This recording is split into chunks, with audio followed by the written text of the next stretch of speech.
e nós vamos ler alguns textos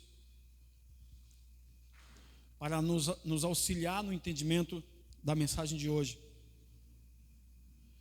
Efésios capítulo 2, que domingo passado nós apenas lemos somente o versículo 1, e hoje nós vamos, a partir desse verso, ter um novo entendimento, uma nova revelação, tendo como base a pessoa de Jesus Cristo. Durante toda a semana nós temos, como qualquer outra semana, como qualquer tempo, como qualquer dia, nós temos expectativas, nós temos planos, nós temos projetos, nós temos metas. O nosso desejo, o nosso objetivo é que cada vez a Igreja do Senhor coloque todas as suas expectativas em Jesus Cristo. Se as nossas expectativas são altas ou baixas, se forem colocadas em nós mesmos, de alguma maneira a gente pode se decepcionar ou até se frustrar. Mas quando nós colocamos tudo em Cristo, quando colocamos todos os nossos anseios em Jesus, quando colocamos todas as nossas pretensões em Jesus, a resposta sempre nos será favorável, mesmo que não entendamos em plenitude. Então, eu oro para que essa semana você receba o favor de Deus para resolver situações, para ser abençoado em alguma área. Eu oro para que você receba o favor de Deus para receber sabedoria, discernimento, entendimento das coisas que Deus tem para a sua vida e para a sua família, porque eu acredito que Deus tem para nos entregar, por Jesus Cristo, uma semana abençoada. Uma semana abençoada para todos nós em todos os aspectos. Eu creio pelo poder criativo da palavra. Romanos capítulo 4, versículo 17 diz que Deus chama à existência as coisas que não são, como se já fossem. Então, nós ainda não vivemos a semana. Começa hoje, mas nós já, pela fé, já enxergamos. Já temos uma imagem real de uma semana abençoada. Já temos uma imagem real da nossa família sendo guardada, protegida pelo Senhor, porque até aqui o Senhor nos ajudou. E Ele é bom e continuará nos ajudando. Não estamos vencendo, não estamos conquistando, não estamos avançando baseado em nós mesmos. Tudo aponta para Jesus. É o que nós temos conversado aqui há alguns meses. O Evangelho tem a ver com Jesus. Não tem nada a ver comigo. Passa a ter a ver comigo e contigo a partir de Jesus. Quando nós revelamos Jesus para as pessoas, quando nós falamos de Jesus para as pessoas, quando nós apontamos Cristo para as pessoas, milagres acontecem, bênçãos acontecem, as coisas começam a fluir como um ciclo natural de um rio. Foi por isso que João Batista foi considerado o maior de todos os profetas. Porque João não fez cair fogo do céu, João nunca operou um milagre, não há registro na Bíblia de nenhum milagre que João tenha realizado, não há registro na Bíblia que sequer João orou para o mar abrir, não há um registro de milagres que ele tenha feito. Mas Jesus disse que ele é o maior de todos os profetas. É simples, é porque ele apontou Cristo para as pessoas. Eis o Cordeiro de Deus que tira o pecado do mundo. Quando você aponta Cristo para as pessoas, você é o maior. Para Jesus, você é o maior, não no sentido de melhor do que ninguém. Essa é a revelação do Evangelho. O Evangelho é muito simples. Então, temos descoberto grandes mistérios e ainda estudando essa carta essa semana, para darmos continuidade a essa série de estudos, que eu acredito que vai até o final do ano. Quando eu estudava mais uma vez a carta, eu descobri algumas coisas. Eu quero voltar aqui a essa imagem para que você enxergue o que eu enxerguei essa semana. Deste lado de cá, do capítulo 1 ao 3, nós temos o favor de Deus sobre nós. A graça de Deus operando. É o que eu sempre digo, a revelação de Jesus Cristo, ela é gradativa. Por isso que o apóstolo Pedro diz na sua segunda carta, ele disse assim, no capítulo 1, versículo 2, graça e paz vos sejam multiplicadas na pessoa de Jesus Cristo. Lá diz, de Deus e de Jesus Cristo. Porém, no grego diz, de Deus, o Senhor Jesus Cristo. Lá é a mesma pessoa. Não há duas pessoas lá. O apóstolo Pedro está falando que só há crescimento na graça na pessoa de Jesus Cristo. Quando Cristo é revelado, nós crescemos. Então, a graça de Deus, nós entendemos claramente que ela não é uma mensagem, ainda que tenha uma mensagem poderosa, uma doutrina. A graça é uma pessoa. É Jesus Cristo sendo revelado a nós. Então, do capítulo 1 ao capítulo 3 de Efésios, nós temos aqui a graça de Deus. Aí, por outro lado, do capítulo 4 ao 6, temos as obras. O que devemos fazer? Porque algumas pessoas entendem de maneira errada ou de maneira errônea que elas acham que não existe mais obras na graça. Existem obras depois do favor. As nossas práticas, as nossas ações, as nossas atitudes, elas existem. Quando, pastor? Quando eu entendo o Evangelho. Agora, se a gente inverter as coisas, se a gente colocar as obras antes da graça, isso é apenas esforço, isso é apenas sofrimento, isso é apenas justiça própria. Mas a graça de Deus, o favor de Deus, produz em nós o que, pastor? Obras, boas obras. Quando você recebe o Evangelho, você ama mais. Quando você recebe o Evangelho, você perdoa mais. Quando você recebe o Evangelho, você é liberal em todos os aspectos. Quando você recebe o Evangelho, você está pronto para andar, para imitar e para vencer.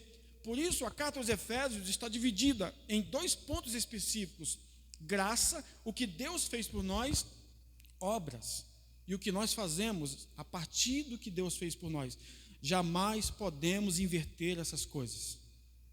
Se a gente inverter essas coisas, a gente anula o favor de Deus em nossas vidas. Então nós precisamos compreender isso de uma vez por todas. Eu sou abençoado, estou assentado com Cristo, sou amado. O que é isso, pastor? Eu recebi por graça. Nenhum de nós implorou o amor de Deus. Deus nos amou incondicionalmente. Nenhum de nós disse: ó Senhor, me abençoa. Pela graça, nós somos abençoados, independente de falarmos ou não. Nós já temos essa consciência de abençoados. Pela graça, nós já estamos assentados com Cristo nas regiões celestiais. Reinamos com Ele, governamos com Ele. Pelo Evangelho da graça, que é a mesma pessoa, nós já somos amados pelo Senhor. Aí sim, dentro de nós é gerado boas obras. Quais são as boas obras? Estão no capítulo 4, no 5 e no 6. O capítulo 4 vai falar de praticar boas obras, de viver a verdade, de não viver uma vida de engano, de não entristecer o Espírito, que nós entendemos domingo passado. No capítulo 5 vai falar que nós devemos imitar a Deus como filhos amados. E o 6 fala de vencer todas as batalhas. Então, graça e obras. As pessoas precisam entender isso, porque tem gente que acha: agora eu estou na graça, não preciso fazer mais nada, eu vou esperar cair do céu as coisas. Não, a graça gera obras no seu coração, a graça gera atitudes dentro de nós para fluirmos no nosso dia a dia. Quando usamos a expressão descansar em Deus, não significa ficar estático, estagnado. A expressão descansar é atividade dirigida pelo Espírito Santo, não é ausência de atividades. Não é ausência de trabalhos, não é ausência de obras. Claro, aqui não estou falando de obras da lei, estou falando das obras do dia a dia. Aquela que Tiago chama de a verdadeira religião: amar o próximo, servir ao órfão, à viúva, servir uns aos outros. Esse é o poder do Evangelho. Então a carta aos Efésios está claramente dividida entre o que Deus fez por nós, que é por graça, e o que nós fazemos para Deus, que são as obras. E hoje, para nós entendermos o versículo 1, começando pelo versículo 1 de Efésios 2, nós vamos ler alguns outros textos, também citados pelo apóstolo Paulo, considerado o apóstolo da graça. Paulo chega a usar a expressão meu evangelho. Paulo é tão ousado que ele disse que o evangelho da graça é dele. Ele disse o meu evangelho. O evangelho que eu tenho vos anunciado. Aí depois ele vai explicar que evangelho é esse. Ele explica em Gálatas que evangelho e graça são a mesma coisa. Por quê? No capítulo 1 de Gálatas, ele diz para os irmãos da Galácia: olha, por que vocês estão se afastando do evangelho, da graça que Deus vos chamou para um outro evangelho? Então, para Paulo, graça e evangelho é a mesma coisa. Porque evangelho é boa notícia. Só existe boa notícia na pessoa de Jesus Cristo. Todas as palavras que saem da boca de Jesus, João capítulo 6, versículo 63, diz, são espírito e vida. Então vamos compreender mais ainda essa carta tão poderosa. Olha essa reflexão. A graça produz em nós boas obras, mas as obras não produzem graça. Vamos pensar um pouco sobre isso. Tudo que Deus já fez por nós produz em nós boas obras, mas as nossas obras, mesmo que sejam boas, não produzem a graça de Deus. Não podemos inverter isso. Tudo que Deus já fez por mim, me abençoou, me assentou em Cristo, me amou, vai produzir em mim boas obras. É por isso que nós amamos mais. Por isso que Jesus disse em Lucas 7, a quem muito é perdoado, ama mais. Porque seria óbvio, se a pessoa recebeu muito perdão, é natural que ela ame muito. Se a pessoa recebeu muito de Deus, é natural que ela dê muito de Deus. E alguém disse essa semana, não sei quem, mas eu vi isso em algum lugar, não sei se foi em alguma mensagem, em algum livro. Alguém disse, fale muito com Deus, para você aprender a falar com as pessoas. É mais ou menos isso. Quando nós falamos muito com Deus a respeito da nossa consciência em Jesus, o que nós vamos aprender? A falar com as pessoas. Falemos muito com o Senhor a respeito do que Ele é para nós e do que nós somos nele, para que possamos aprender a nos relacionar com as pessoas. É por isso que o Evangelho é desenhado por uma cruz. O que é a cruz, pastor? É a comunhão com Deus, que nós chamamos de comunhão vertical, e a comunhão horizontal é a comunhão com o próximo. Por isso que os 10 mandamentos se resumem em 2: amar a Deus e o próximo como a si mesmo, porque os 4 primeiros falam a respeito de Deus e os 6 últimos falam a respeito do próximo. Mas Jesus vem em João 13 e em João 15 diz, um novo mandamento vos dou, que vos ameis uns aos outros como eu vos amei. Olha qual é a essência do Evangelho. Eu só posso amar porque já fui amado. Eu só posso perdoar porque já fui perdoado. Eu só posso estender as mãos porque Jesus já estendeu as mãos para mim. Eu só posso ser liberal para a vida de alguém, para a obra de Deus, para qualquer pessoa, porque Jesus é liberal comigo. O amor de Deus é abundante. O apóstolo Paulo diz em Romanos 5 que a graça é abundante. Não existe escassez de graça, não existe falta de graça. Sempre será abundante.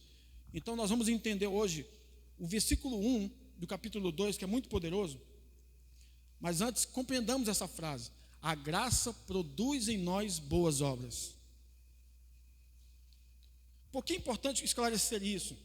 Porque existe uma falsa graça, uma pseudo-graça, sendo espalhada e pregada no mundo, que as pessoas dizem assim, está todo mundo salvo, não precisa fazer mais nada.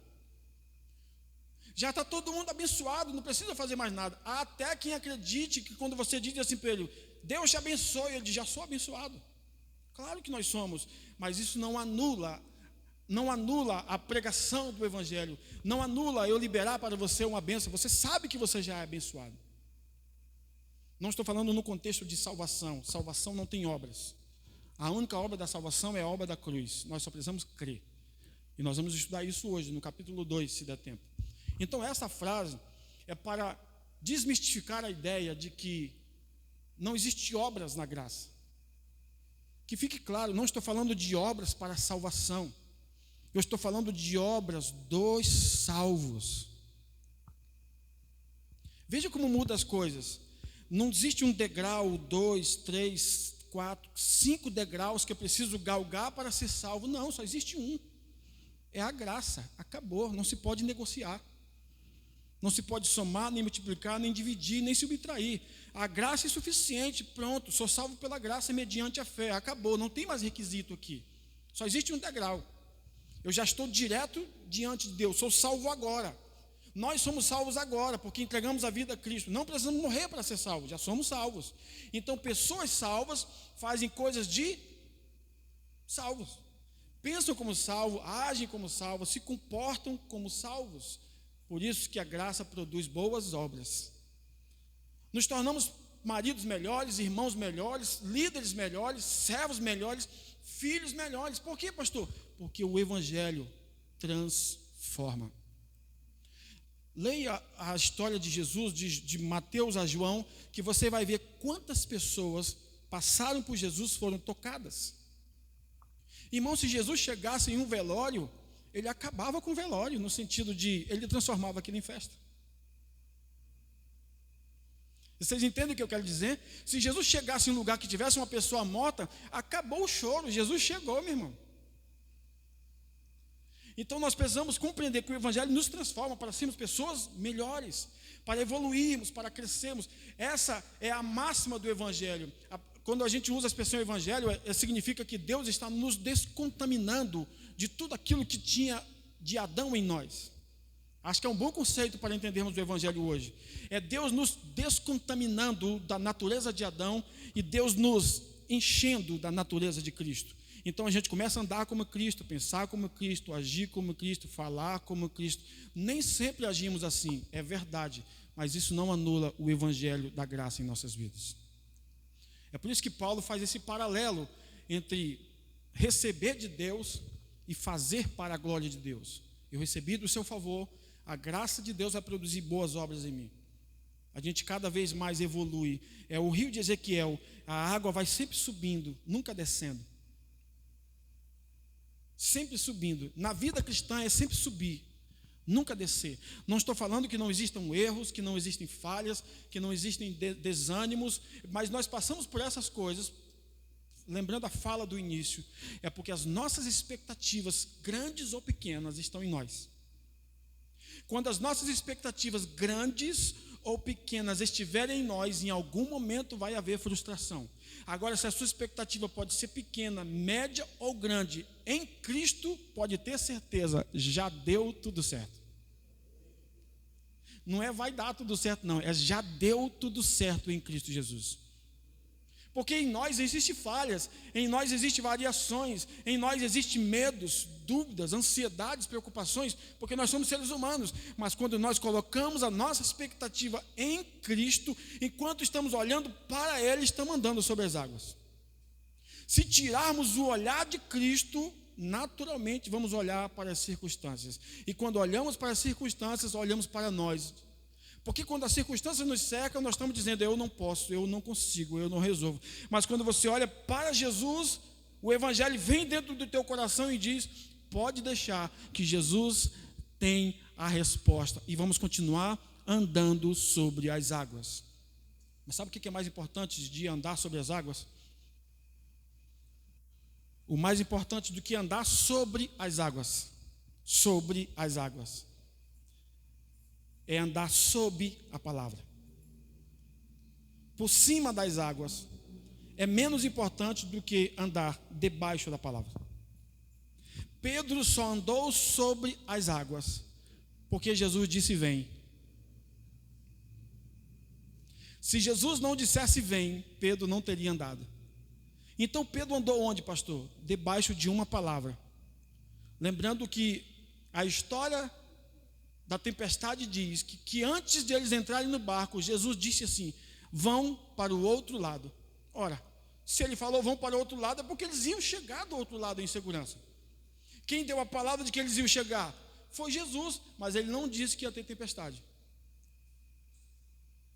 Entre a hora mais negra da vida dos discípulos, entre as 3 e as 6 da manhã, aconteceu a tempestade, e Jesus estava lá em cima do monte orando, observando e vendo tudo, vendo o vento batendo neles, quase afundando o barco. Aí Jesus anda sobre as águas. Aí Pedro disse, Senhor, se é o Senhor, deixa eu ir contigo. Jesus disse, vem. Enquanto ele ouviu a palavra, enquanto ele ouviu a voz de Jesus, ele estava andando sobre as águas. Aprenda a ouvir a voz de Jesus, que todos os dias, não importa a circunstância, você vai andar sobre as águas.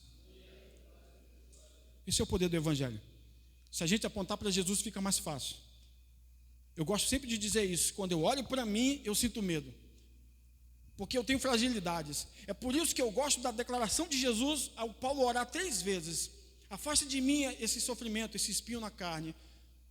Uma perseguição espiritual. Todas as vezes que Paulo ia pregar, tinha alguém ali para ser um espinho na carne de Paulo. A Bíblia traduz a Bíblia, espinho na carne.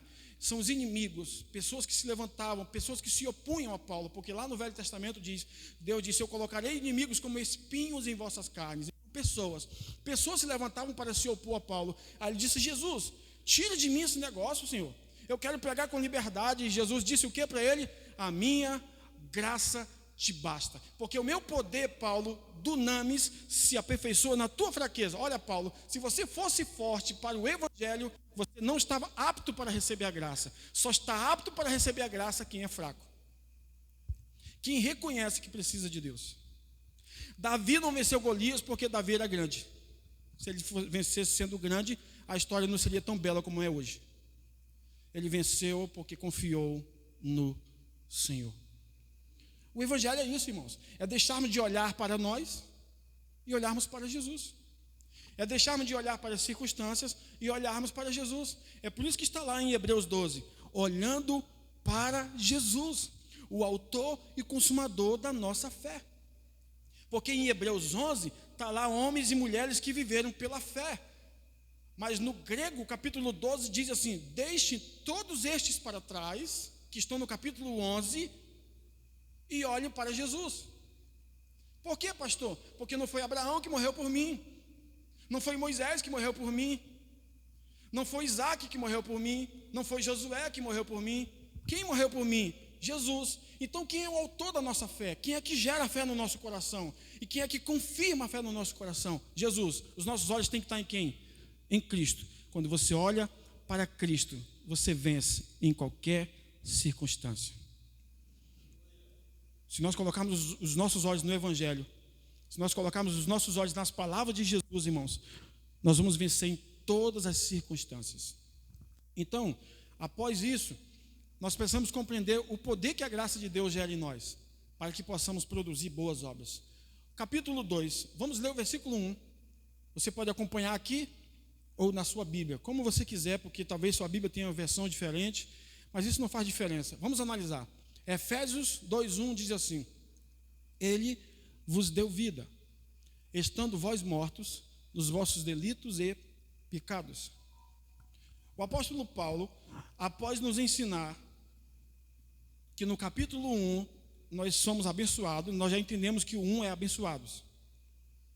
E no 2 nós estamos assentados com Cristo. Agora nós vamos nos assentar com Cristo mais uma vez pela revelação do Evangelho. Após Cristo ter feito tudo aquilo por nós no capítulo 1, de sermos abençoados, de sermos selados pelo Espírito, de sermos penhorados pelo Espírito, ele diz: e ele vos deu vida. Tem uma Bíblia que diz: vos vivificou. E ele vos deu vida, estando vós mortos nos vossos delitos e pecados. E para nós entendermos esse verso hoje, nós precisamos fazer uma consulta em alguns outros versos de Romanos capítulo 5. Abre a sua Bíblia em Romanos capítulo 5. Para nós compreendermos o que significa Paulo dizer que Deus, por meio de Cristo, nos deu vida. Por que Paulo fala que Deus nos deu vida por meio de Cristo? Qual era a nossa situação? Qual era o nosso estado? Como que nós nos encontrávamos? Aqui tem duas coisas importantes. A primeira é que nós estávamos mortos em Adão. Não podemos negar isso. Mas também não podemos sair dizendo por aí que pecamos porque temos a natureza de Adão. Aqui Paulo está dizendo: em vossos delitos e pecados, responsabilidade pessoal. Aqui Paulo está falando da autorresponsabilidade. Vocês estavam nos pecados de vocês. Sabemos que vocês pecam por causa da natureza de Adão. Mas Deus, quando enviou Jesus, vocês receberam vida quando estavam nos pecados de vocês. Todo mundo, por causa de Adão, já nasce pecador. Diz o salmista no Salmo 51, ele diz: em pecado me gerou minha mãe. Ou seja, está querendo dizer que por causa da queda de Adão, todas as pessoas já nasceram pecadoras. Por causa do sacrifício de Jesus, quem crê, nasce de novo. Olha a expressão que Paulo usa. Vamos explicar isso em Romanos capítulo 5. Acompanhe comigo no versículo 6 de Romanos 5. Vamos ler algumas outras expressões que Paulo utiliza aqui. Diz assim, Romanos 5:6: de fato, no devido tempo, quando ainda éramos fracos, Cristo morreu pelos ímpios. Preste muita atenção. Efésios 2:1 diz que nós estávamos mortos. Romanos 5:6 diz que nós éramos fracos. Veja as expressões que Paulo usa para nós compreendermos como que a graça de Deus age. Deus não morreu por quem estava vivo.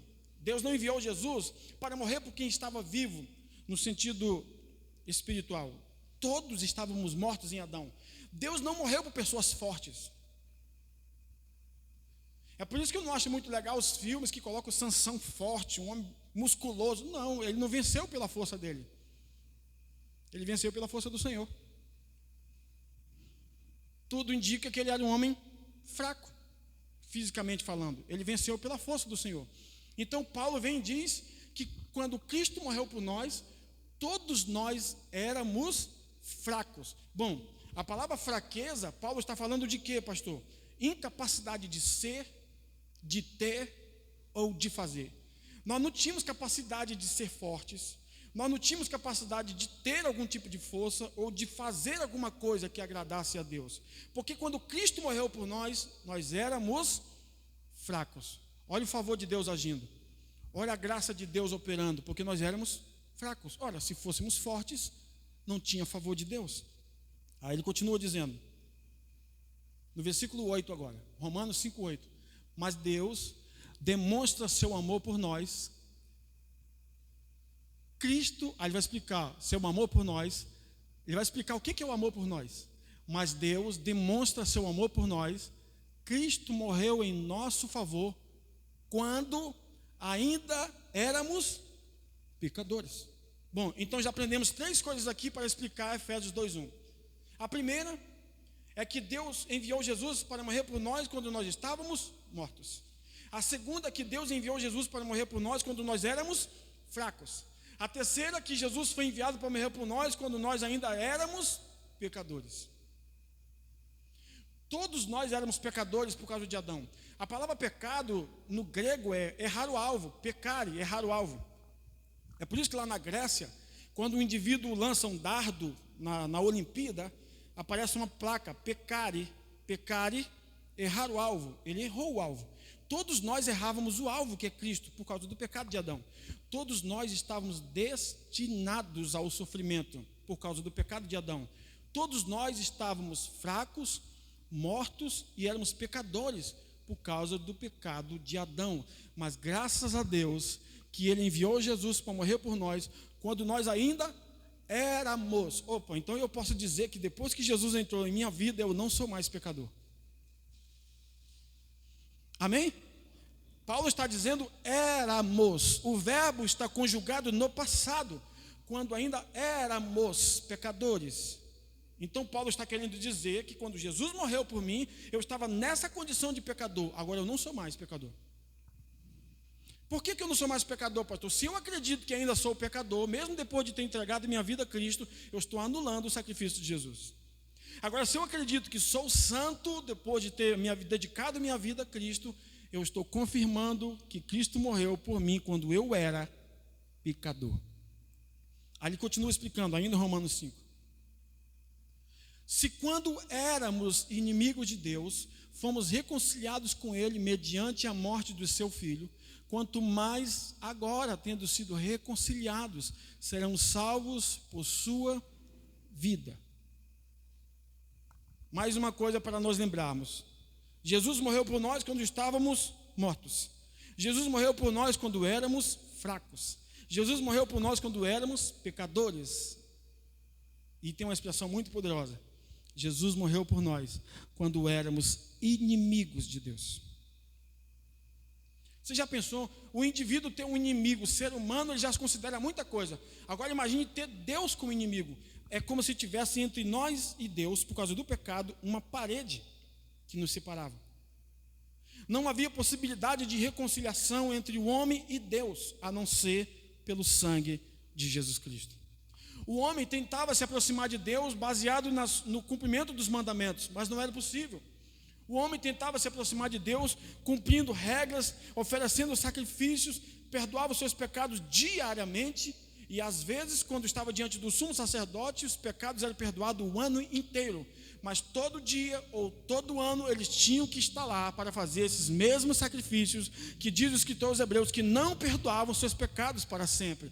Mas o próprio capítulo de Hebreus, no capítulo 10, diz que quando Jesus morreu por nós uma só vez, diga comigo, uma só vez, Ele nos perdoou para sempre. Diga, uma só vez, para sempre. Você se alegra com isso? Olha, se Jesus morreu por nós uma só vez e nos perdoou para sempre, o que nós compreendemos com para sempre? Então, hoje, amanhã, até o último dia de minha vida, quando Jesus voltar e ressuscitar para ser chamado para Ele, significa que eu serei santo. Para sempre, para sempre. Ninguém pode revogar. Então, para explicar Efésios 2:1, nós precisamos compreender esses versos. Que Paulo está dizendo que nós estávamos mortos em nossos delitos e pecados, nós nos encontrávamos completamente sem condição nenhuma de nos relacionar com Deus, porque morto não fala, morto não vê, morto não ouve, morto não sente, morto não reage, morto não se move. Aí ele vem e explica em outra carta que nós também éramos fracos, que nós também éramos pecadores e que nós éramos inimigos de Deus. Quando Adão pecou, toda a humanidade se tornou inimiga de Deus. Todos os homens perderam acesso direto a Deus, o que Adão tinha. Aí Jesus veio, morreu por nós e trouxe de volta esse resgate. Agora nós temos acesso à presença de Deus por meio do nosso mediador, Jesus Cristo. A comunhão foi restabelecida. A comunhão foi restaurada. E quando Deus restaura, Ele sempre restaura para melhor. Deus sempre faz a restauração para melhor. Em Adão nós caímos, nos tornamos mortos, fracos, pecadores, inimigos de Deus. Em Cristo nós fomos levantados, recebemos vida, somos fortes, somos santos e amigos de Deus. Esse é o poder do Evangelho. O primeiro Adão trouxe morte para nós. Fraqueza, nos tornou pecadores, inimigo de Deus. O último Adão, Jesus Cristo, trouxe vida para nós. Vida e vida em abundância. Colocou dentro de nós sua força, o seu poder, a sua dinamite. Derramou dentro de nós o Espírito Santo. Nos tornou santo. E o mais importante de tudo, todos os dias nós podemos dizer, assim como Tiago disse que Abraão era chamado de amigo de Deus, nós podemos dizer todos os dias, baseado no que Jesus disse em João capítulo 15, não vos chamamos mais de servos, e sim de amigos. Eu estou falando com amigos e amigas de Deus aqui nessa noite. Por quê, pastor? Porque Jesus pegou em nossas mãos, pegou na mão de Deus, Jesus ficou no meio, Deus aqui, nós aqui, e nos uniu. Agora eu e você somos um só com Deus, por meio de Jesus Cristo. Essa era a nossa condição, de fracos, mortos. Aí Paulo continua dizendo, Romanos 5,17, que é o versículo principal deste capítulo. Ele diz assim, pela transgressão de um só, ele está falando de Adão, um só, a morte reinou por meio dele. Guarde essa expressão. O que Paulo está querendo dizer? Que antes de Adão pecar, não havia morte. Lembramos do que falei domingo passado. Vamos lembrar, quando Deus disse para Adão, coma de todas as coisas que tem no jardim, menos dessa árvore, porque no dia que comer, morrendo morrerás. Morrendo espiritualmente, morrerás fisicamente. Deus usou duas expressões para explicar para Adão, olha, no dia que você comer, você vai morrer. Adão come. Naquele instante, ele morreu. Pastor, foi o fruto que matou Adão? Não, foi a desobediência. Não foi o fruto que gerou morte, foi a desobediência. Porque ele não acreditou na palavra de Deus, acreditou na palavra do diabo. Lembre-se disso, a maior especialidade do diabo é fazer com que a palavra de Deus, que é a verdade, se torne mentira.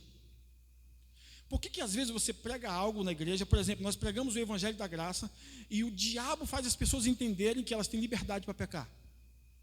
Porque o diabo é especialista em soprar no ouvido das pessoas, está vendo? Continue pecando, porque a graça de Deus está disponível. Paulo não disse isso. Paulo disse em Romanos 6,14, o pecado não terá domínio sobre vós, porque vocês não estão mais debaixo da lei, e sim debaixo da graça. Esse é o Evangelho. Então o inimigo é especialista em pegar a palavra de Deus e deturpar a palavra. Ele sempre usa a mesma estratégia. Foi assim com Adão, foi assim com Jesus. Quando Adão pecou, ele disse: vocês não vão morrer coisa nenhuma, não. É que no dia que vocês comerem, vocês vão ser iguais a Deus. Deus disse: se comerem, vão morrer. E o diabo disse: se comerem, não vão morrer. E o que aconteceu? Morreram. E por causa do homem, Adão, do gênero humano, ele morreu, todos morreram com ele. Aí a mesma estratégia que ele usou lá no Éden, ele usou contra Jesus, em Mateus 4 e em Lucas 4, na tentação. Se tu és o filho de Deus. Acabou de ouvir Deus declarar que ele é filho. Ele pegou a palavra de Deus e deturpou a palavra. Se tu és realmente filho, como eu acabei de ouvir Deus declarar que tu és um filho amado, transforma essas pedras em pães. A maneira principal de o inimigo nos atacar é usando a própria palavra contra nós. Está vendo? Está lá na Bíblia. Se você pecar, Deus vai se irar contra ti. E nós vamos descobrir hoje que não há um versículo na Bíblia que diz que Deus é rico em ira. Mas a Bíblia diz que Deus é rico em misericórdia. Deus não está mais irado conosco. Nós lemos no verso anterior. Então Romanos 5,17 diz: se pela transgressão de um só, de Adão, a morte reinou por meio dele. Olha aqui a expressão muito mais. Olha o que Paulo diz: muito mais aqueles que recebem de Deus a imensa provisão da graça e a dádiva da justiça reinarão em vida.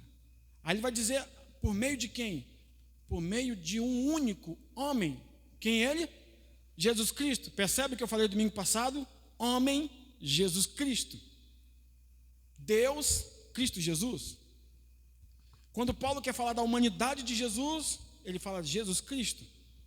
Quando ele quer falar do Jesus ressuscitado, ele fala Cristo Jesus. Por isso que nós estamos assentados em Cristo Jesus. Então aqui Paulo está falando de duas figuras. Ele está falando de Adão, explicando de maneira clara: em Adão todos morrem. Consequentemente todos morrem. É comum as pessoas dizerem: o que eu tenho a ver com o pecado de Adão? Ora, se o meu avô tivesse morrido com 3 anos de idade, eu não teria nascido. É consequência. Eu não escolhi pecar por causa do pecado de Adão, mas eu escolhi receber Jesus como meu Salvador, para eu receber a abundância da graça e o dom da justiça. Se Adão trouxe morte e a humanidade caiu com ele, muito mais, eu gosto do muito mais os que recebem. Percebe que a graça é algo que se recebe? A graça não é algo que se conquista. Pastor, estou tentando conquistar a graça de Deus. Pare de conquistar. Em Adão, muitos, por uma só morte, reinou por meio dele muito. Aqui, por causa de Adão, um só, reinou a morte por meio dele. Muito mais aqueles que recebem de Deus a provisão da graça e o dom da justiça. Aí Paulo diz: reinarão em vida. Em Jesus é sempre mais do que Adão. A vida é sempre maior do que a morte. A graça é sempre maior do que a justiça própria. A santidade é sempre maior do que o pecado. O sangue de Jesus é sempre maior do que qualquer impureza. Os salvos são muito mais do que os que se perdem. Pastor, como que o senhor explica que Jesus disse que os que entram pela porta larga são muitos que se perdem, mas poucos entram pela porta estreita? Ora, Jesus estava falando do tempo dele. Enquanto ele estava ali, muitos estavam se perdendo, não queriam aceitá-los, porque ele é a porta, mas quem passasse por ele seria salvo. Agora veja que João disse, depois de Jesus ter ressuscitado, João fala de multidões inumeráveis entrando no céu, gente de todo povo, língua, tribo e nação, mas João não fala de multidões para os que vão para o inferno. Eu acredito em muito mais salvos do que perdidos, porque onde abundou o pecado, superabundou a graça. Onde abundou a morte, superabundou a graça, a vida. Onde abundou o inferno, superabundou o céu. Onde abundou a perdição, superabundou a salvação. O evangelho é sempre maior, gente. Nunca uma doença será maior do que a saúde. Nunca o pecado será maior do que o sangue de Jesus. Nunca a morte será maior do que a vida. A filha de Jairo estava morta, Lázaro estava morto, o filho da viúva estava morto. Jesus ressuscitou todos, porque a vida está acima da morte. Ora, se recebemos muito caos em Adão, caímos, adoecemos, enfraquecemos, em Cristo nós recebemos o quê? A graça que é abundante e o dom da justiça. Então, nesta noite, baseado na palavra escrita, eu profetizo sobre a minha vida e sobre a sua vida a abundante graça e o dom da justiça para você reinar em vida.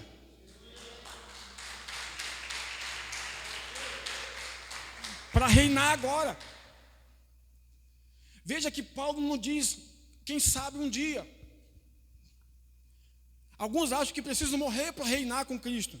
Paulo é claro, Paulo diz aqui, reinarão em vida, por meio de um único homem, Jesus Cristo. Então, qual o propósito de toda essa explicação de Efésios 2:1? É para reinarmos em vida. Para você reinar em saúde. Para você olhar para o seu corpo e dizer assim, sou saudável em Cristo Jesus. Para você olhar para a sua mente e dizer assim, sou saudável em Cristo Jesus. Para você olhar para a sua vida financeira e dizer, sou próspero em Cristo Jesus. Para você olhar para a sua família e dizer, somos salvos em Cristo Jesus. Porque nós vamos reinar em vida. E como disse a pastora para as crianças, domingo retrasado, o simples fato de você, criança, andar de bicicleta, você está reinando em vida. As coisas simples da vida. Você vai ao mercado, você está reinando em vida. Você vai conversar com alguém e falar do amor de Deus, sorrir, você está reinando em vida. Você vai ao banco desfrutar do fruto do seu trabalho, você está reinando em vida. Você coloca a cabeça no seu travesseiro e dorme bem, em paz, você está reinando em vida. Você acorda, vê a luz do sol, você está reinando em vida. Você senta à mesa para comer, você está reinando em vida. Você abre a geladeira e pode escolher o que comer, você está reinando em vida. Você pega um sapato para calçar, você está reinando em vida. Reinar em vida agora, nesse tempo. Deus tem o melhor para as nossas vidas nesse tempo. Porque não existe crise para Deus, irmãos. Deus não está em crise. A cultura do céu não existe crise. A cultura do céu nem trabalha com economia, com abundância. Quem trabalha com economia são os homens. Os homens aqui estão sempre lidando com a economia. O reino do céu não é o reino da economia, é o reino da abundância. Se nós começarmos a olhar com essa visão, nós vamos começar a dizer assim, olha, eu estou em Cristo. O que é estar em Cristo? Nós estamos estudando isso há alguns meses. O que é estar em Cristo? Eu tenho tudo o que eu preciso. Vou falar de novo. Estar em Cristo é você saber que você é tudo o que precisa ser, tem tudo o que precisa ter e pode fazer tudo o que precisa fazer em Cristo Jesus. Você não precisa ser ninguém, não precisa ter o que ninguém tem, não precisa fazer o que ninguém faz. Você só precisa estar em Cristo. Aí você vai vencer em todas as circunstâncias. Vamos declarar que isso é bonito. Diga, eu estou em Cristo Jesus. Olhe para quem está do seu lado e diga assim, você está em Cristo Jesus. Agora nós estamos entendendo como que isso é poderoso. Eu estou em Cristo, estou protegido, estou guardado. Ah, pastor, mas o inimigo está aí, o inimigo está aí para fazer o papel dele. Ele é inimigo mesmo. Diabo significa contenda, aquele que acusa dia e noite. Mas nós não estamos preocupados com o inimigo. Por quê? Porque maior é o nosso amigo que está conosco. Lembra do que eu falei aqui alguns domingos. Deus é por nós, Jesus está conosco e o Espírito Santo está em nós. Vou falar de novo, Deus é por nós, Jesus está conosco e o Espírito Santo está em nós. Ora, se Deus é por nós, quem será contra nós? Jesus disse, eu estarei com vocês todos os dias. Jesus disse em João, e o Espírito Santo habitará em vocês. Você precisa de mais alguém para vencer na vida? O Pai está por você. O Filho está com você e o Espírito está em você. Abra a sua visão e comece a ver que maior, agora nós podemos falar no plural, são os que estão conosco. O Pai, o Filho e e o Espírito Santo. Vamos continuar. Qual era o nosso estado quando Cristo morreu por nós? Qual era a nossa situação? Como que nós nos encontrávamos quando Cristo morreu por nós? A resposta é simples. Nós éramos fracos, pecadores, inimigos de Deus e estávamos mortos. Você consegue ver o favor de Deus fluindo aqui? Nós éramos fracos, a graça opera onde há fraqueza. Nós éramos pecadores, a graça é exatamente isso, para pecadores. Nós éramos inimigos de Deus, esse é o favor de Deus, nos tornando amigos por meio de Cristo. E nós estávamos mortos. É o poder do Evangelho trazendo vida em nós. Enfim, para que por meio de Cristo nós fôssemos fortes, justos, reconciliados com Deus e vivos. Em Adão, éramos fracos, pecadores, inimigos e mortos. Mas em Cristo, nós somos fortes, justos, reconciliados com Deus, ou amigo de Deus, e vivos.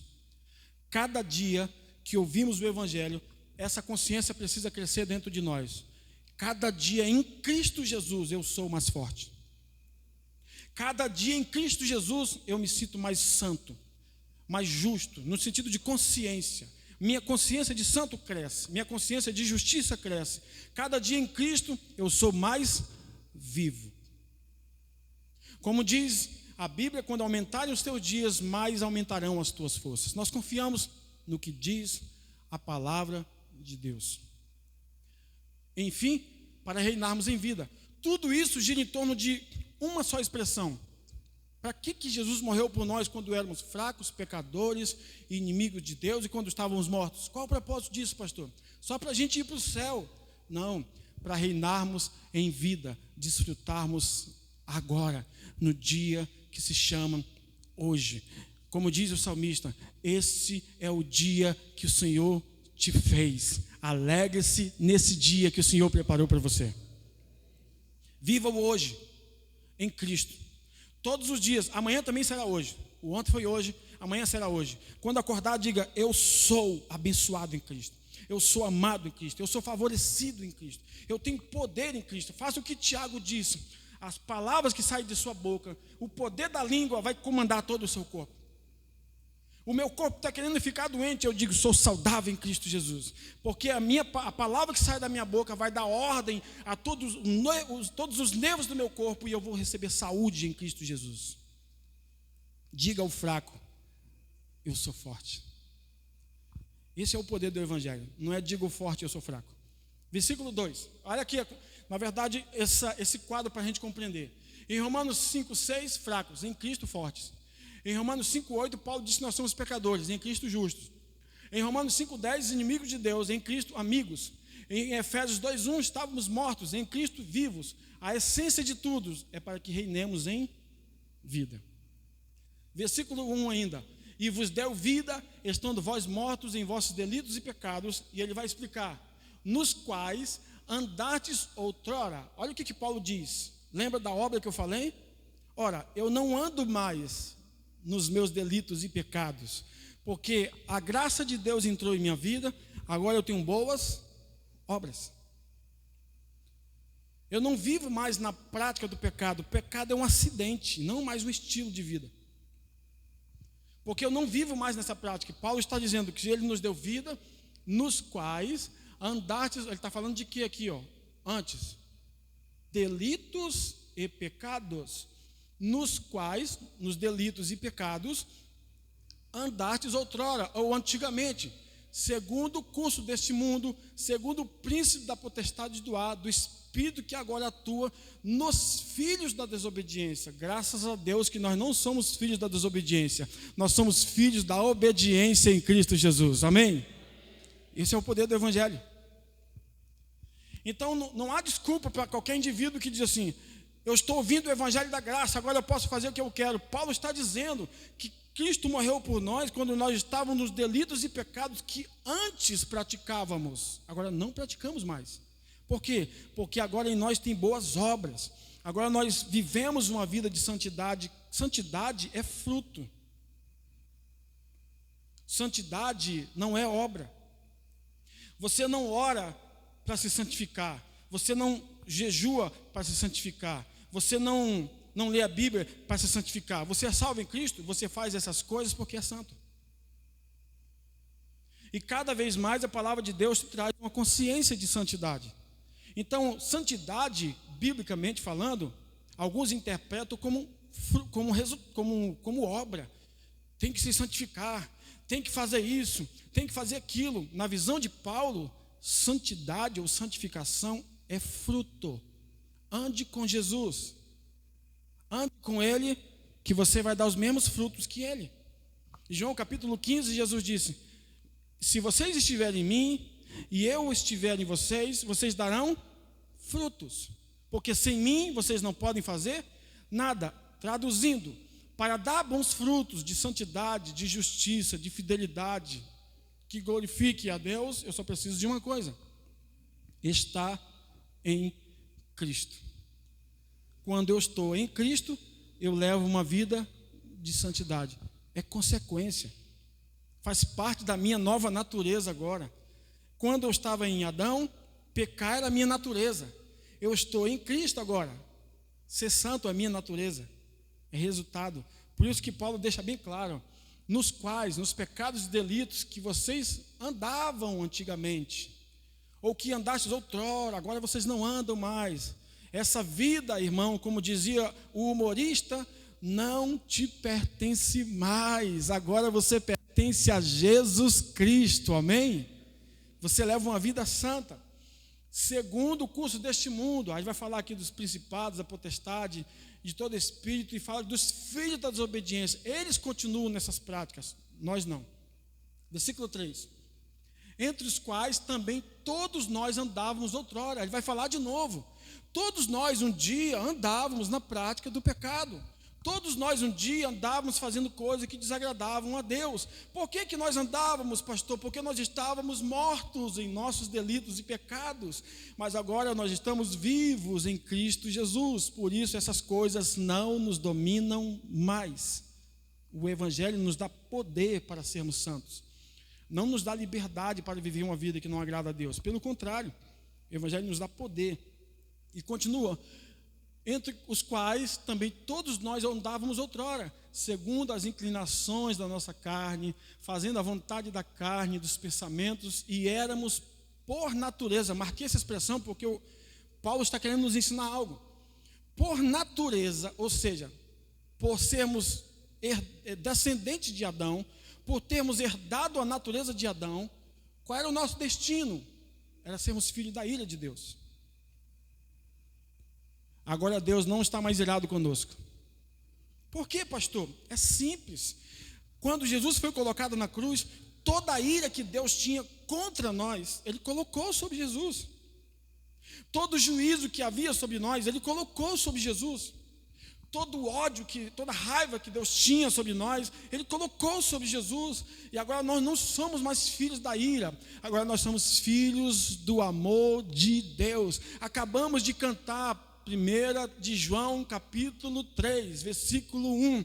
Que grande amor nos tem concedido o Pai, a ponto de sermos chamados de filhos. Ele nos ama tanto que nos chama de filhos, mas nós não somos mais filhos da ira, nem desta, nem futura, nem do juízo de Deus, porque nós não estaremos lá. Nós estaremos reinando com Cristo para sempre.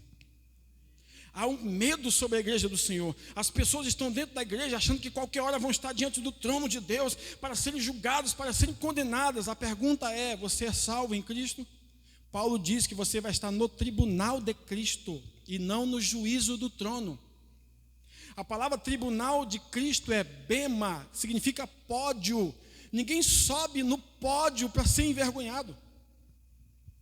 Todo mundo que sobe no pódio é porque ganhou em primeiro, em segundo e em terceiro lugar. ou quarto e quinto. Só sobe no pódio para ser condecorado. Só sobe no pódio para receber troféus, medalhas. Nós vamos estar diante do tribunal de Cristo, não para sermos condenados, mas para sermos recompensados. Porque não há mais ira de Deus sobre nós, porque Deus nos ama com grande amor. Havia uma ira sobre nós por causa do pecado de Adão, mas Deus colocou sobre Jesus. Todo o juízo de Deus foi derramado sobre Jesus. Agora não há mais ira sobre nós. As pessoas podem falar o que quiser, elas têm direito de interpretar o que quiser, elas só não podem tornar a palavra de Deus mentira. Elas podem pegar o verso e interpretar da maneira que elas quiserem, elas só não podem tornar a palavra de Deus uma inverdade para as outras. Tem gente acreditando até hoje que qualquer hora vai passar pelo juízo, vai ser condenada por Deus, e Deus vai dizer, está vendo, você fez mais coisas negativas do que as coisas positivas, então está aqui menos um ponto para você. Não, dos vossos pecados eu não me lembrarei mais. Hebreus 8:12, Hebreus 10:17, 2 vezes, só para nunca mais esquecermos. Então, por natureza, nós éramos filhos da ira, como também os demais, como as pessoas que ainda não entregaram suas vidas a Cristo. Vai chegar um juízo um dia vai haver uma prestação de contas para o mundo. Mas nós não. Paulo diz, a Bíblia diz que nós vamos julgar as nações com Jesus. Não seremos julgados, nós vamos julgar. Por quê, pastor? Porque o juízo de Deus já foi colocado sobre ele, para que a graça dele fosse colocada sobre nós. Esse é o poder do Evangelho. E Paulo continua, no versículo 4. Olha aqui, mas Deus. Essas expressões na Bíblia, elas não estão aí por acaso. Não é porque Paulo achou bonito. Quando você vir na Bíblia, ou num livro, em qualquer outra coisa, essa conjunção adversativa, mas, todavia, porém, é porque ela está trazendo uma ideia contrária do que foi falado antes. E às vezes ela até anula o que foi falado antes. É mais ou menos assim, alguém diz, eu amo fulano, mas, quando ele disse o mais, ele já anulou. Eu gosto de Hassed, mas o pastor da igreja, ele já anulou a frase dele. Paulo estava falando da ira de Deus antes. E o que ele fala agora? Mas Deus, que é o quê? Sendo rico em Hassed, no grego, que é o Novo Testamento, cariz. Cariz é de onde vem a palavra carisma. Fulano tem carisma, fulano tem graça. Paulo usa a palavra grega aqui, cariz, mas sendo Deus rico em graça, em Hassed no hebraico, por causa do grande amor com que nos amou, ele vai explicar. E estando nós mortos em nossos delitos, nos deu o que, irmãos? Vida, juntamente com Cristo. Quando foi que Jesus morreu? Há 2000 anos. Para Paulo e para nós hoje, no dia que Jesus morreu, o amor de Deus, por meio de Cristo Jesus, há 2021 anos, nos deu vida. Nós nem existíamos. Pelo poder do Evangelho, nós já tínhamos sido alcançados no futuro. Então Deus não está irado com você. Eu tenho uma notícia boa para te entregar. Deus não está irado com você. Pastor, eu pensei que Deus estava chateado comigo, que Ele cortou aqui, corta aqui, estou de mal com você. Nunca mais quero te ver, estou irado com você. Paulo é claro. Eu gosto da expressão que diz, mas Deus que é riquíssimo em misericórdia. Você nunca vai encontrar um só versículo na Bíblia que diz que Deus é rico em ira. Que diz que Deus é rico em juízo. Mas está aqui, versículo 4. Mas Deus, sendo rico em misericórdia, por causa do grande amor com que nos amou, estando nós mortos em nossos delitos, nos deu vida juntamente com Cristo. E essa expressão aqui, ela foi acrescentada, mas ela faz sentido, porque lá na frente ela vai ser citada. Pela graça sois salvos. E ele continua no versículo 6. E juntamente com ele quem? Com Cristo, nos ressuscitou. Guarde isso aqui. Deus não só nos deu vida. Paulo usa essa expressão. Na visão de Paulo, vida é diferente de ressurreição. Ele não só nos deu vida, ele não só colocou a vida de Cristo em nós, tirando a natureza de Adão, mas como ele nos ressuscitou também com Cristo. Quando Jesus morreu, recebemos vida. Quando Jesus ressuscitou, ressuscitamos com ele. Uma das maneiras de nós sermos justificados, de acordo com Paulo, é pela ressurreição de Jesus. E continua. E juntamente com ele, com Jesus, nos ressuscitou e nos fez assentar nos lugares celestiais em Cristo Jesus, que é o tema principal do capítulo 2. Agora nós estamos assentados com Cristo. Onde, pastor? No lugar muito alto. Nos lugares celestiais em Cristo Jesus. Você já imaginou que posição você está assentado com Cristo? Numa posição de governo, numa posição de descanso. Porque exatamente agora Jesus está sentado no trono à direita de Deus. Jesus não está preocupado com nada. Jesus não está preocupado se tem crise no mundo, se não tem crise. Jesus não está preocupado se a pandemia acabou, se ela vai começar. Ele está assentado na posição de descanso. E nós, na mesma posição que ele. Jesus continua reinando, nós também reinamos com ele. Então Paulo falou tudo isso para chegar ao versículo principal do capítulo 2. Nós estamos assentados com Cristo nos lugares celestiais. Aqui, em Cristo Jesus, lembra da ênfase? Não é em Jesus Cristo. Como falei domingo passado, já seria muito bom se nós estivéssemos assentados em Jesus Cristo, porque como homem, Jesus foi perfeito. Mas Paulo não está falando que nós estamos assentados em Jesus Cristo. Ele está falando em Cristo Jesus, aquele que ressuscitou, que tem todo o poder, que toda a glória está sobre ele. Que o Pai disse que agora ele tem todo o poder. Antes de ele ir embora, se despedir dos discípulos, em Mateus 28, ele disse: é-me dado todo o poder. Ora, se foi dado para ele, também foi dado para nós, porque nós estamos assentados com ele na mesma posição. Então, durante a semana, se surgir uma circunstância tentando afrontar a sua fé, diga para a circunstância: ó circunstância, eu estou assentado com Cristo. Então eu ordeno que você desapareça agora a tempestade em nome de Jesus, assentado com Cristo. Exerça a sua autoridade, exerça o seu governo e também descanse, porque Jesus está descansando, ele não está desesperado. Não existe desespero no céu, irmãos. Notícia negativa, notícia ruim não chega no céu. Lá no céu não tem crise do dólar. Lá no céu não importa se tem crise política. Lá no céu não importa se fulano gosta de A, de B ou de C. O céu reina soberanamente.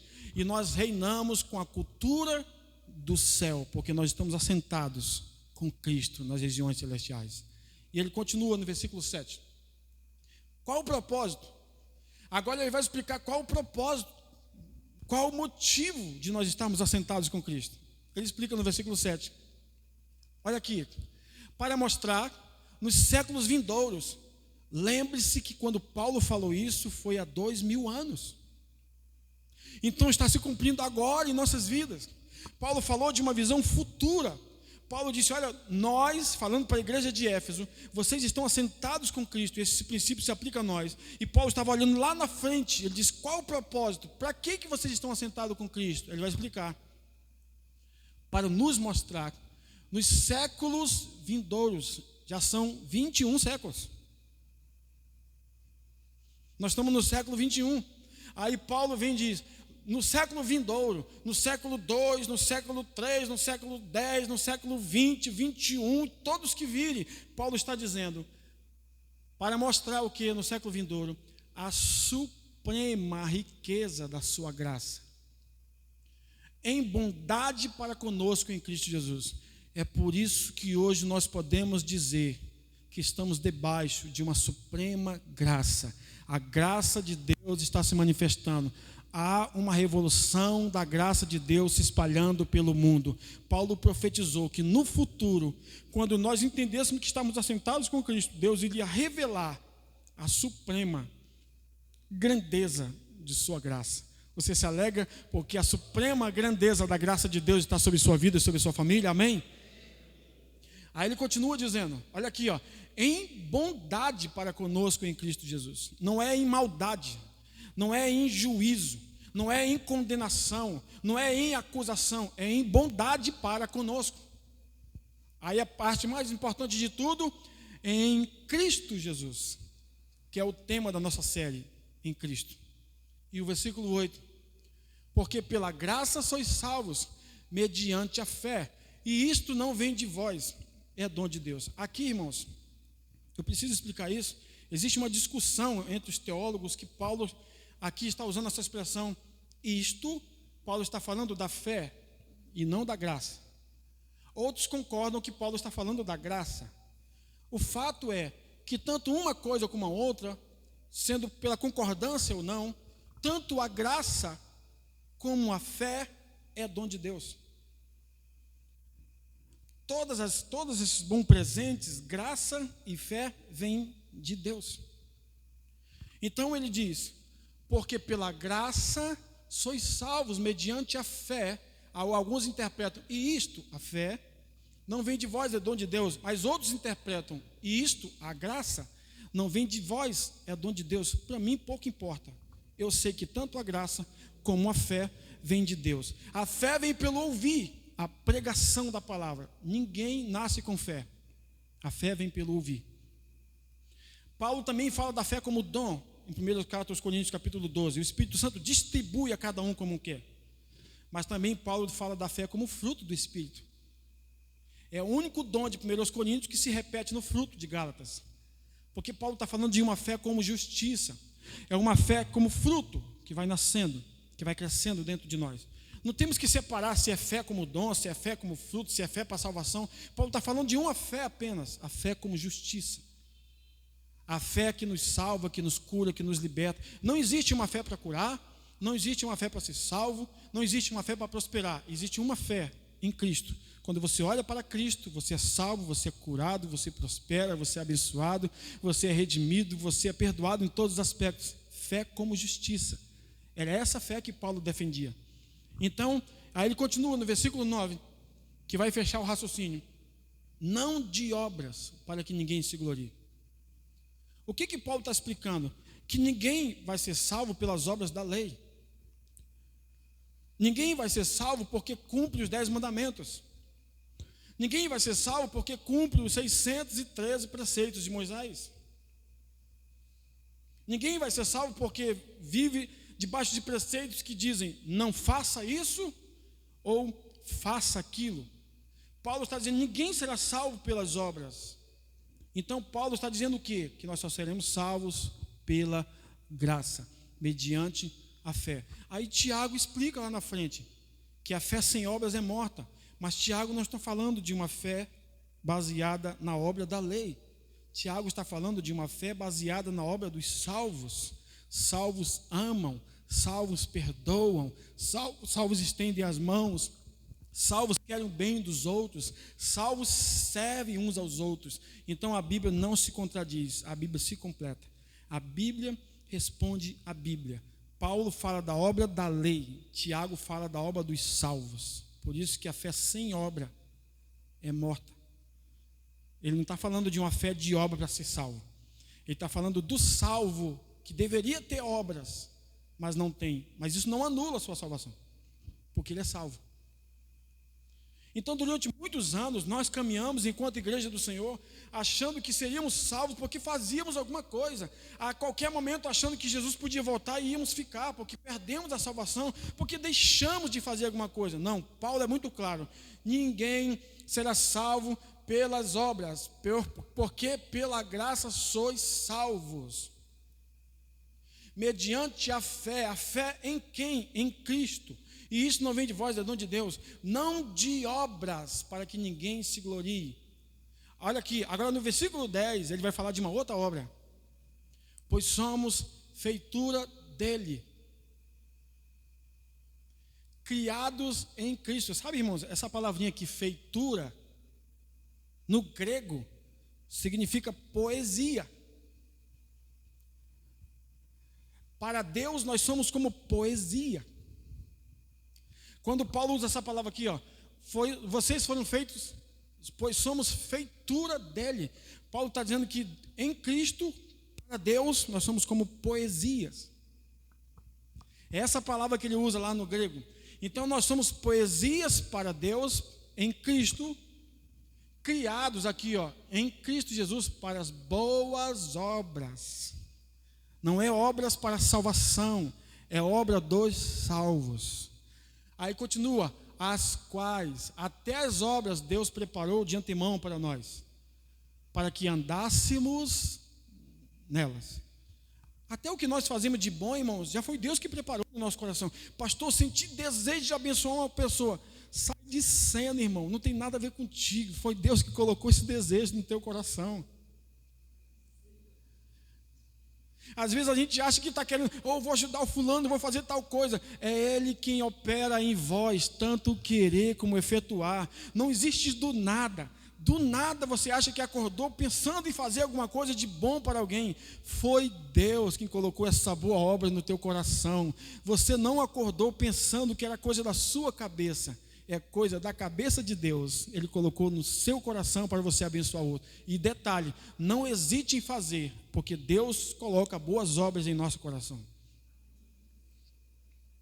Na verdade, quando Deus nos pede alguma coisa, irmãos, Ele quer nos dar alguma coisa. Vou falar de novo. Quando Deus nos pede alguma coisa, é porque Ele quer nos dar alguma coisa. É a chamada a lei do vácuo. Você só pode abrir o espaço lá no guarda-roupa para uma roupa nova quando você começa a doar que você já tem. É a lei do vácuo. Pastor, eu gostaria que tivesse 30 quilos de arroz lá na minha despensa. 2,5. Vai aparecer espaço para 30. É o ciclo da bênção fluindo. É Deus operando, é Deus agindo, é Deus colocando boas obras dentro de nós. É Deus dizendo, faça isso, faça aquilo. Atitude simples, sabe? Coisas que a gente acha que é simples. Um bom dia, uma boa tarde, um cafezinho, servir alguém, servir água. Coisas simples que a gente acha que é simples. Boas obras que Deus preparou de antemão para que andássemos nelas. Então o que Deus quer do seu povo? Que o seu povo ande em boas obras. Quais? A que Ele já preparou. Então essa semana Deus vai preparar muitas boas obras para o nosso coração e para a nossa mão abençoar, usar, servir pessoas. Esse é o propósito do Evangelho, amar a Deus e servir uns aos outros em Cristo Jesus. Acho que por hoje está bom, vamos ficar só até o versículo 10, porque domingo que vem tem muito mais.